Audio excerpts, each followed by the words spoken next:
ওই দিন আপনারা যেটা দেখেছেন সেটা হচ্ছে যে আমি একটা জাজে ছিলাম। তো জাজ করা খুবই কষ্টের, খুবই কঠিন, কারণ আমি আসলে গেস্ট জাজ হয়ে গিয়েছি।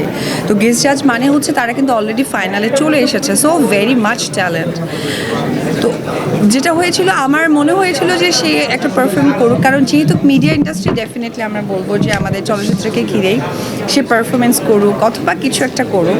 তো সে অনেক ভালো ইংলিশ বলছিল, এটা খুবই ভালো লেগেছিল। তো আমার কাছে মনে হয়েছিল যে আসলে আমাদের তো বেলা শেষে বাংলা ভাষায় অভিনয় করতে হয়। আমাদের একজন টিভি অভিনেত্রী আছে যে কিনা বাংলা পারতেন না, আমরা সকলেই চিনি, পরিচিত একটি বউ।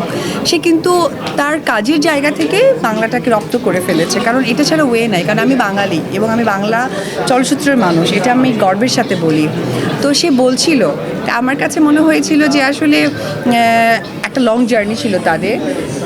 তাকে বোঝানো উচিত ছিল যে আসলে আমাদের বাংলা ইন্ডাস্ট্রি, বাংলা আমরা প্রেজেন্ট করি। এবং আপনারা হয়তো একটা জিনিস খেয়াল করে দেখবেন, হয়তো বা চায়না অথবা ইউরোপ গেলে আপনি দেখবেন যে স্পেনে গেলে স্পেনিশ ভাষায় কথা বলতে হয়, তারা ইংলিশ বোঝেন না।